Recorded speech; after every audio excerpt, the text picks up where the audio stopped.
Hello coders, welcome back to our C plus plus programming series. आज की video में हम बात करेंगे यार स्टैक के बारे में, स्टैक इम्प्लीमेंटेशन के बारे में। हम क्लास के जरिए पहले तो हमने स्टैक एसटीएल स्टैक का यूज किया था, बट आज हम क्लास के जरिए खुद एक स्टैक बनाएंगे और उसकी इम्प्लीमेंटेशन देखेंगे कि कैसे आखिर स्टैक वर्क करता है। उससे पहले हम एक बार स्टैक का वर्कफ्लो देख लेते हैं। चलिए, तो स्टैक में बेसिकली होता क्या, एग्जांपल के जरिए देखो, एक टेबल है। टेबल के ऊपर आपने क्या की, सबसे पहले आपने हिंदी की बुक रखी, ठीक है। उसके बाद में आपने इंग्लिश की बुक रखी, उसके बाद में आपने मैथमेटिक्स की बुक रखी, फिर उसके बाद में आपने साइंस की बुक रखी, ठीक है। अब ये बुक पढ़िए। अब जब आप उठाने जाओगे तो सबसे पहले कौन सी बुक उठाओगे? जो बुक आपने सबसे लास्ट में रखी है साइंस की, सबसे पहले वो उठानी पड़ेगी। फिर दूसरी नंबर पे जो मैथ की थी, फिर आपकी इंग्लिश की थी, फिर आपकी हिंदी की थी। एग्जैक्टली वैसे ही आपका स्टैक होता है। स्टैक में क्या होता है, स्टैक क्या फॉलो करता है? स्टैक फॉलो करता है लीफो। स्टैक क्या फॉलो करता है? लीफो। लीफो का मतलब क्या होता है? लास्ट इन फर्स्ट आउट, मतलब जो सबसे लास्ट में आएगा वो सबसे पहले निकलेगा, वो होता है आपका बेसिकली स्टैक। एग्जांपल के जरिए सबसे पहले मैंने स्टैक के अंदर 10 डाला, जैसे मैंने 10 डाला तो सबसे पहले डाला 10, ठीक है, तो ये मेरा 10 है। फिर मैंने डाला इसके अंदर 20, फिर 20 आ गया, फिर 20 डल गया, ठीक है। फिर मैंने डाला 30, तो क्या डल गया? 30 डल गया, ठीक है। मान के चलो ये 3 नंबर चाहिए स्टैक के अंदर, ठीक है। अब सबसे लास्ट में मैंने क्या डाला? 30 डाला। अब जब मेरी निकालने की बारी आई, जो मेरा टॉप है, अब जो सबसे ऊपर एलिमेंट पड़ा होता है ना, उसे बोलते हैं हम टॉप। सबसे ऊपर एलिमेंट जो पड़ा है उसे क्या बोलते हैं? उसे बोलते हैं टॉप। अब निकालेंगे ना, अगर स्टैक से अगर हम कोई चीज निकालने जाएंगे तो जो टॉप वाली चीज सबसे पहले निकलेगी।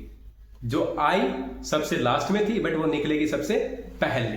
तो बेसिकली यही आपका स्टैक इस तरीके से वर्क करता है। अगर हम इसको हमारी इंप्लीमेंटेशन में कैसे यूज करेंगे, बेसिकली हमारी इंप्लीमेंटेशन में अगर हम इसको एक बार स्टैक को देखें तो काइंड ऑफ एरे है, list of elements he present है इसके अंदर।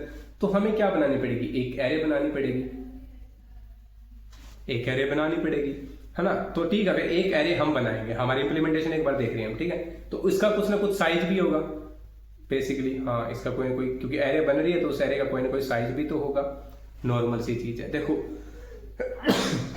अगर कोई एरे बन रही है, उसका कोई साइज भी है, तो उसके कुछ किसी पर्टिकुलर इंडेक्स के ऊपर नंबर भी डल रहा है। जैसे 10 डला, वो किसी पोजीशन पे डला ना, मान के चलो एरे 0 इंडेक्स से स्टार्ट होता है, तो 0 नंबर पे क्या पड़ा है? 10 पड़ा है। तो हमारे 1 इंडेक्स पे क्या पड़ा है? 20 पड़ा है। तो मतलब कोई एक इंडेक्स नंबर भी तो होगा ना, जहां पे कोई ना कोई एलिमेंट प्रेजेंट होगा बेसिकली, है ना।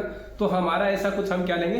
एलिमेंट भी लेंगे। जैसे फॉर एग्जांपल अभी सबसे ऊपर जो हमारा एलिमेंट कहां पे पड़ा है? 30 पड़ा है, सबसे ऊपर पड़ा है, ठीक है। वो कौन सा? टॉप है। तो हमें काम करते हैं, एक टॉप नाम का वेरिएबल भी ले लेते हैं। टॉप नाम का वेरिएबल ले लेंगे। वो स्टार्टिंग में क्या रहेगा? स्टार्टिंग में हम देखें तो हमारी जो इंडेक्स नंबर है वो कहां से स्टार्ट हो रही है? 0 होगी। तो इनिशियल पे हम इसको -1 ले लेते हैं। टॉप को क्या लेते हैं? -1 ले लेंगे, और जैसे ही हम एलिमेंट डालेंगे तो वो 0 इंडेक्स के ऊपर एलिमेंट आगे बढ़ जाएगा, 0 पे आ जाएगा, फिर इसके अंदर एलिमेंट इंसर्ट हो जाएगा। तो क्यों ना हम डायरेक्टली अब कोड के अंदर जंप करें और वहां पे हम क्लास वगैरह बना के देखें कैसे आखिर ये वर्क करेगा, ठीक है। तो स्टैक इंप्लीमेंटेशन देख रहे हैं, तो सबसे पहले क्लास बना लेते हैं, उसका नाम ही हम स्टैक रख लेते हैं, क्योंकि स्टैक की इंप्लीमेंटेशन हम कर ही रहे हैं बेसिकली, है ना। तो एक काम करता हूं, प्राइवेट मेमोरी रख लेता हूं। मेरा सब 2-3 वेरिएबल्स रहने वाले हैं बेसिकली।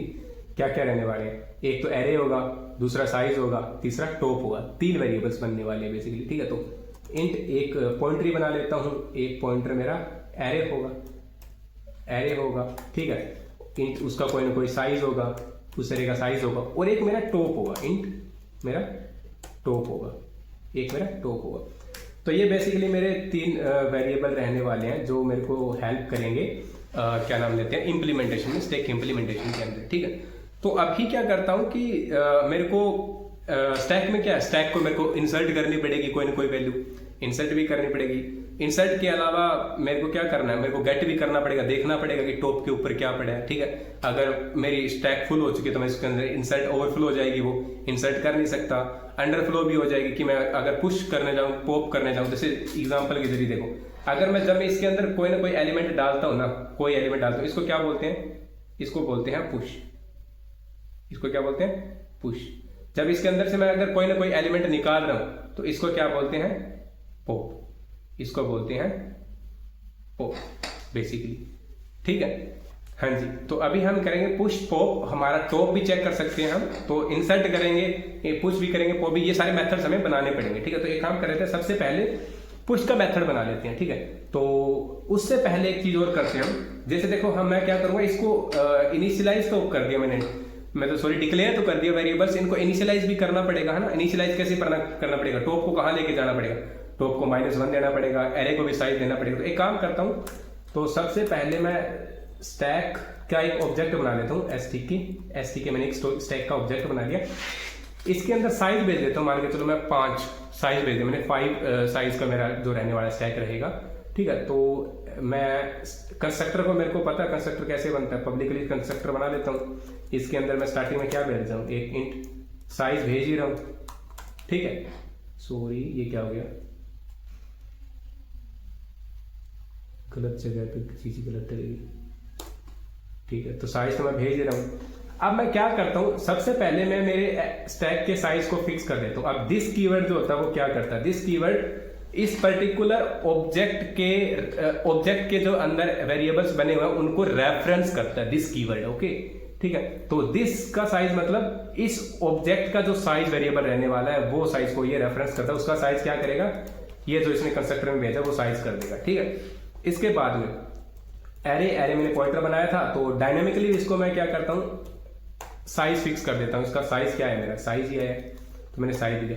और मेरा जो टॉप रहेगा उसको मैंने क्या कहाँ फिक्स करके -1 पे कर दिया फिक्स। ठीक है, एक बार -1 पे, अभी तक पिक्चर में नहीं आया है। तो अब मैं बनाने जा रहा हूँ पहला मेरा पुश करने का मेथड। ठीक है, पुश, तो पुश रिटर्न कुछ करता नहीं है, तो रिटर्न टाइप इसका क्या रहेगा, वॉइड ही रहेगा। मेथड इसको पुश कर देता हूँ। पुश करते टाइम क्या करूंगा, पुश कोई ना कोई एक नंबर पुश करूंगा, तो इंटीजर एक नंबर आएगा, सिंपल सी बात है। एक मैं नंबर ले लेता हूँ, कोई ना कोई एलिमेंट आएगा ना, एक नंबर आएगा जिसे मेरे को पुश करना है, सिंपल। ठीक है, तो पुश करने से पहले मैं क्या देखूंगा, एक केस बनती है। अब देखो एग्जांपल के तौर पे 0, मैं इंडेक्स नंबर लेंगे उससे पहले, जैसे 0 1 2 3 4। मान के चलो मेरा टॉप ना पुश करते करते करते यहां पे पहुंच गया साइज के लास्ट में। अगर मेरा जो टॉप है, मेरा जो टॉप होगा वो अगर साइज को क्रॉस कर जाएगा, तब क्या हो जाएगी, मेरा स्टैक ओवरफ्लो हो जाएगी कि इसके अंदर और एलिमेंट्स नहीं डल सकते, सिंपल सी बात। जब मेरा टॉप इंसर्ट करते करते यहां तक पहुंच जाएगा साइज तक, तब क्या होगा कि भाई अगर टॉप साइज के ऊपर खड़ा है ना, तो इसका मतलब क्या है, इसका मतलब ये कि मैं और इंसर्ट नहीं कर सकता स्टैक के अंदर, स्टैक ओवरफ्लो हो चुकी है। तो सबसे पहले मेरा केस मैं यही रखूंगा कि इफ अगर मेरा जो टॉप है वो मेरा इक्वल्स टू पहुंच चुका है, आपके साइज के इक्वल बराबर हो चुका है, उस वक्त में मैं क्या करूंगा, मैं सी आउट कर दूंगा, क्या कर दूंगा, स्टैक इज ओवरफ्लो, डन। ठीक है, अब इसके बाद में एक एल्स केस, एल्स क्या होगा, अगर मतलब टॉप यहां पे नहीं है, तो इसका मतलब बीच में कहीं होगा, तो क्या होगा, तो मैं क्या करूंगा, स्टैक के अंदर वैल्यूज को इंसर्ट करवा दूंगा। उससे पहले क्या करूंगा, अब देखो मान के चलो पहले पॉइंट पे बात करूं, पहले पे तो टॉप -1 है, अब -1 तो इंडेक्स है नहीं ना, तो टॉप को पहले प्लस करके 0 पे लेके आना पड़ेगा, उसके बाद में मैं वैल्यू को इंसर्ट करवाऊंगा। सबसे पहले मैंने क्या किया, टॉप टॉप को मैंने एक आगे बढ़ाया, फिर मैंने क्या कर दिया, एरे ऑफ टॉप के अंदर क्या डाल दिया, मैंने नम को डाल दिया, सिंपल। एरे ऑफ टॉप के अंदर मैंने क्या कर दिया, नम को डाल दिया। मतलब 0 इंडेक्स के ऊपर क्या डल जाएगा, पहला एलिमेंट जो भी मैं भेजूंगा वो मेरा डल जाएगा, सिंपल। ठीक है, तो ये मेरा रहेगा एरे ऑफ टॉप के अंदर मैंने सॉरी नम डालना है, स्पेलिंग फिर एरर आएंगे, इससे पहले हम पहले सेट कर लेते। ठीक है, तो मैं क्या करता हूँ, stk डॉट पुश, मान के चलो मैं पहले 10 डाल देता हूँ, मैं जल्दी से डाल देता हूँ नंबर इसके अंदर, 20 डाल देता हूँ, 30 डाल देता हूँ, 40 डाल देता हूँ। ठीक है, 10 20 30 40, तो मैंने क्या डाला है इसमें, सबसे पहले 10 डाला है, 20 डाला है, फिर मैंने, ठीक है, फिर मैंने 30 डाला है, फिर मैंने 40 डाला है। ठीक है, अभी तक मैंने 50 डाला नहीं, तो अभी तक एक और एलिमेंट मैं इंसर्ट कर सकता हूं, बट उससे पहले मैं देखना चाहता हूं कि मेरा टॉप जो है वो मेरा 40 के ऊपर प्रेजेंट है। मैं ये चीज मैं देखना चाहता हूं, टॉप क्या मेरा टॉप की जो वैल्यू है वो 40 पे प्रेजेंट है। तो मैं सबसे पहले क्या करूंगा, टॉप, अभी सेकंड नंबर में मैं क्या करूंगा, चेक करूंगा टॉप को कि टॉप मेरा कहां पे है। तो टॉप को चेक करने के लिए एक इंटीजर नंबर रिटर्न होगा। अगर 40 पे होगा, 40 एक इंटीजर नंबर है, क्योंकि यहाँ पे देखो, यहाँ पे टॉप अभी कहाँ पे खड़ा है, टॉप अभी 40 पे खड़ा है, तो इसका मतलब चेक करूंगा इंटीजर नंबर मेरे को रिटर्न करेगा, है ना। तो मैं क्या करूंगा, int data type, return type क्या होगा, इंट टॉप। मैं क्या करूंगा, टॉप नाम का एक फंक्शन बनाऊंगा जो मेरे को इंटीजर रिटर्न करेगा। तो ये क्या करेगा रिटर्न, इफ अगर, देखो मैं इफ कंडीशन क्यों लगाई, मान के चलो टॉप -1 पे खड़ा है, -1 पे तो कोई भी वैल्यू नहीं होगी, सिंपल सी बात है, सिंपल सी बात है, नहीं होगी।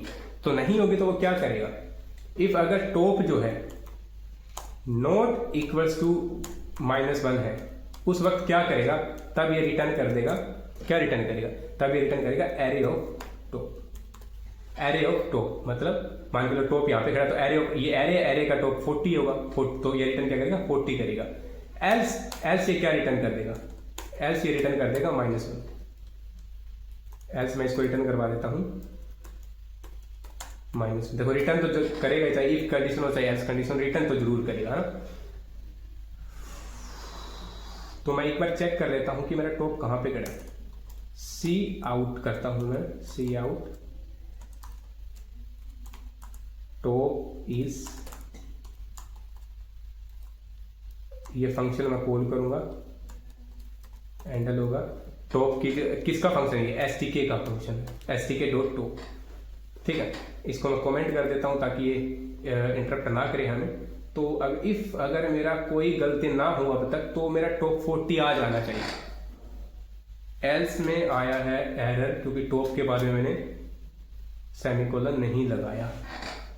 लेट्स चेक, हाँ टॉप एग्जैक्टली मेरा 40 आ चुका, मतलब मेरा टॉप कहाँ पे खड़ा है, टॉप मेरा भी यहाँ पे खड़ा है, ठीक है। अभी ये काम करता हूं मैं, पॉप का एक फंक्शन बनाता हूं। तो पॉप का फंक्शन क्या होता है, पॉप का फंक्शन होता है कि भाई टॉप यहाँ पे पहुंच जा, टॉप को यहाँ पे पहुंचा दो, और इसके अंदर वैल्यू क्या होगी, इसके अंदर वैल्यू कुछ नहीं होगी, उसके अंदर वैल्यू कुछ नहीं। आप -1 भी डाल सकते हैं, अगर आप चाहो तो -1 भी डाल सकते हो, अदरवाइज इसकी वैल्यू कुछ ना डालो आप, ठीक है।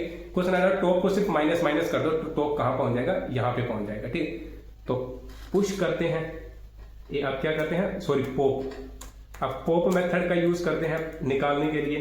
तो मैं क्या करता हूं, रिटर्न टाइप तो कुछ होना ही नहीं है, क्योंकि हमें तो आउटपुट में क्या करना है, आउटपुट तो हमें चाहिए नहीं ना, बस निकालना है, एक एलिमेंट निकालना है एरे में से। तो मैं क्या करूंगा, पॉप मेथड का यूज करूंगा।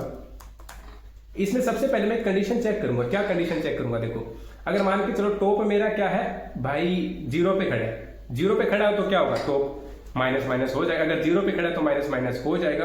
अदरवाइज क्या, अगर टॉप ऑलरेडी -1 पे खड़ा है तो भाई अंडर फ्लो है, टॉप ऑलरेडी अंडर फ्लो है, टॉप में से आप निकाल सकते ही नहीं, क्योंकि टॉप तो आपकी स्टैक जो ऑलरेडी एम्प्टी है, तो आप क्या अंडर फ्लो हो जाएगा वो आपका, है ना। तो उस केस में क्या होगा, जब टॉप की वैल्यू -1 होगी, उस केस में क्या होगा, आपका स्टैक जो वो अंडर फ्लो हो जाएगा ना। तो मैं एक बार कंडीशन चेक कर लेता हूँ, इफ टॉप अगर आपका इक्वल टू -1 है ऑलरेडी, इस केस में आप प्रिंट कर देना कि भाई stack is under flow, simple, ठीक है।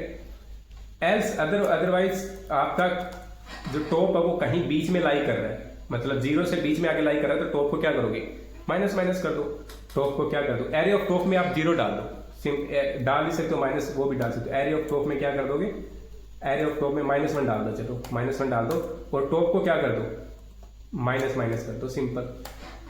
टॉप को क्या कर दो, माइनस कर दो, ठीक है। अब इसके बाद में क्या होगा, आपका टॉप पीछे आ जाएगा, खिसक जाएगा, ठीक है।